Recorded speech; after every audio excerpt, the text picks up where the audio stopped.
Over the weekend, on the night between December 1st and December 2nd, an unidentified aircraft fired 5 missiles at a military position that was undergoing renovations in the Damascus province in Syria. 2 of the missiles were intercepted, but the airstrike still caused substantial damage. Although Israel did not take responsibility for the airstrike, no one has any illusions about the identity of the warplanes that conducted the attack. Likewise, no one has misconceptions about the purpose of the Iranian base that was bombed. The sequence of events shows that the Israeli and Iranian rivalry is entering a new phase. The two are, in fact, waging a war by other means. Welcome to Caspian Report, narrated by Brody and written by Shervan. The Israeli airstrike in Syria comes 3 weeks after the BBC released satellite images as evidence that extensive construction was underway at the site that was later bombed. The base was intended to store weaponry, ammunition, and house Iranian militias who operated in the Syrian conflict. In other words, it was an Iranian permanent military base on the periphery of Damascus and within artillery range of the Israeli border on the Golan Heights. This isn't the first time Israel launched such preemptive attack. In September 2017, Israeli jets bombed a manufacturing facility for precision rockets and missiles in the northwest of Syria. Following the airstrike, Prime Minister Netanyahu declared that it would not tolerate a permanent Iranian presence in Syria and Lebanon as part of Tehran's plan to control a land corridor to the Mediterranean Sea. The more recent Israeli airstrike is meant to reinforce the previous red line and proof that Israel will use preemptive force whenever required. The incident also displays that Israel and Iran are waging a low-intensity proxy war on the ground, in the air, and at sea. The two sides are sizing each other up and maneuvering by obscure rules that are being set while the conflict is ongoing. Each side is trying to outperform the other, while at the same time trying to prevent a direct war. At the present, there are still enough restrictions to contain the situation from deteriorating into all-out war. But Syria's tolerance on how many hits it can absorb will eventually reach a limit. At some point, the Syrians could retaliate and fire a missile at an Israeli command post at the Golan Heights. Such a series of responses and reactions could rapidly spiral out of control. This gives the Israeli-Iranian proxy war a degree of unpredictability. Ideally, the government in Tehran would seek to avoid an aggressive posture towards Israel, which doesn't help Iran's case in regards to the nuclear deal and the renewal of sanctions. However, the geopolitical opportunities are too great to ignore. Since the defeat of ISIS in the Syrian-Iraqi battlespace, fighting in Syria has declined, and the need for Iranian military advisors has decreased with it. If Iran wants to create a physical infrastructure to permanently base Iranian forces in Syria, then now is the time to do it. Iran has an estimated 9,000 militia fighters who operate in Syria. This number does not pose a threat to Israel whatsoever, but it sets a precedent. The fighters need to be housed in permanent bases while they are in Syria, and once a physical presence is established and defensive weaponry is installed, Iran can eventually expand its facilities. For Israel, this raises some serious concerns. Due to its territorial size and limited resources, Israel has always had an ally with a major power while maintaining a complex relationship with its Arab neighbors.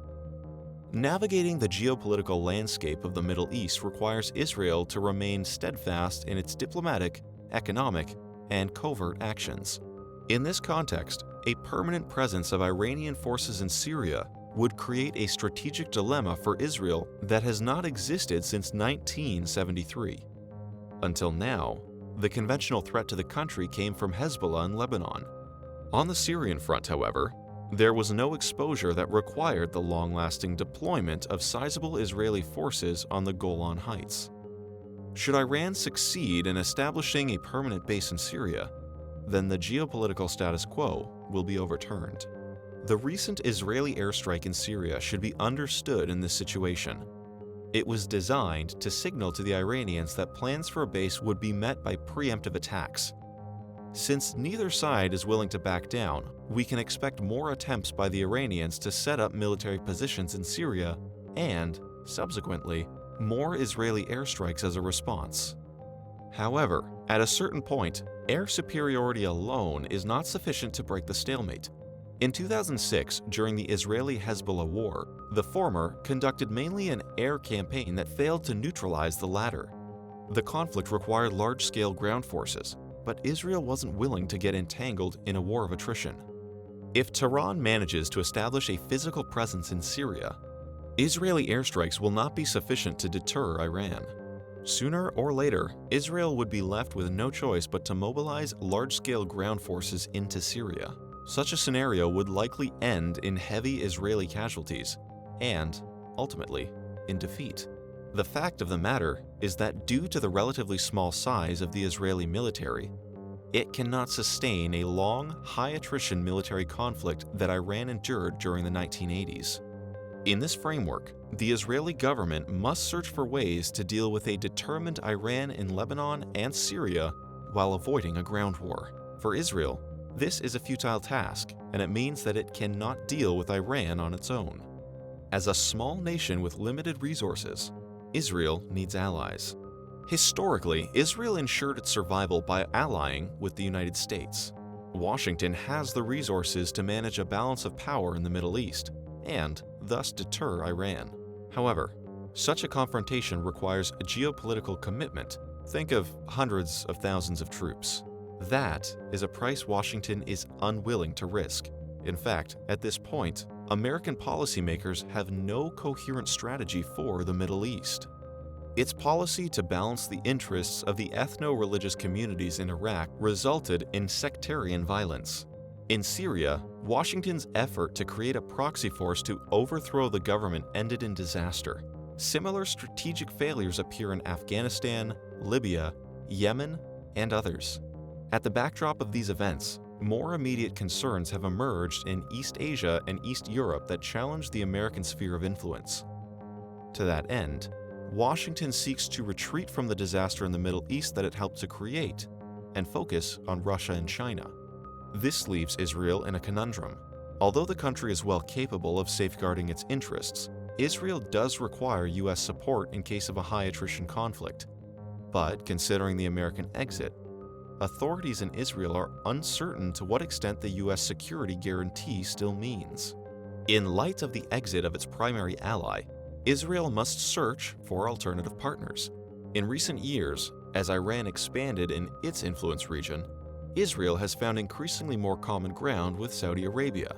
There was a time when the two were polar opposites, but geopolitical necessity often overrides moral values. Today, the Kingdom of Saudi Arabia finds itself surrounded by hostile actors who have close ties with Iran. As such, the Saudis desperately seek to reverse the situation, and cooperating with Israel would go a long way. Besides a common objective, Israeli and Saudi cooperation brings additional perks. By reaching an understanding with each Arab nation, Israel gains legitimacy and acceptance in its neighborhood, which is essential for its long-term interests. Meanwhile, for Saudi Arabia, cooperating with Israel helps its lobbying groups in Washington to secure more advanced weapons procurements that will follow in the future. So, there are plenty of mutual benefits in an Israeli-Saudi alliance. That said, neither side is prepared to make public commitments as the political leaders fear a backlash from their conservative communities. Thus, despite their common interests, the risks outweigh the benefits, and an Israeli-Saudi military alliance is unlikely to be realized in the immediate future. Instead, any cooperation that emerges is likely to remain restricted to intelligence sharing. A more feasible front is an alliance between Turkey and Israel. The former has been the historical power of the Sunni Muslim world. It has the 17th largest economy in the world. It boasts an impressive military force, and it controls the largest share of water in the Tigris-Euphrates river system. These factors give Ankara the long-term advantage in the Syrian-Iraqi battlespace. Relations between Netanyahu and Erdogan, despite the public rhetoric, are good in a strategic sense. But so are the ties between the governments in Tehran and Ankara. So far, the Turks have not expressed an interest to move against their Iranian counterparts, mostly because they do not feel threatened by Iran. This state will inevitably change over time. When that happens, Israel will have to reach an understanding with Turkey, as the latter will lead a coalition against Iran. Even so, Israel's rapprochement with its neighbors is not made easier by President Trump's decision to recognize the city of Jerusalem as the official capital of Israel. This symbolic gesture is meant to reassure Netanyahu of the U.S. commitment to the Middle East, without actually doing anything tangible on the ground. But it hurts Israel's efforts to forge closer ties with its neighbors. Regional nations will condemn Trump's designation because their Muslim-majority populations are sympathetic to the Palestinian cause. In turn, this restrains the political leaders to form security coalitions that include Israel. So, Trump's recognition of Jerusalem adds fuel to Iran's foothold in the area and further complicates the Israeli-Iranian proxy war. This was a Caspian Report, narrated by Brody and written by Shirvan. Special thanks to our contributors on Patreon, who give us the means to produce original content like this. We have some interesting perks on our crowdfunding platform, including early access, PDF files, polls, etc. All contributions go towards helping the channel remain independent and self-sustained. Visit patreon.com/Caspian Report for more information.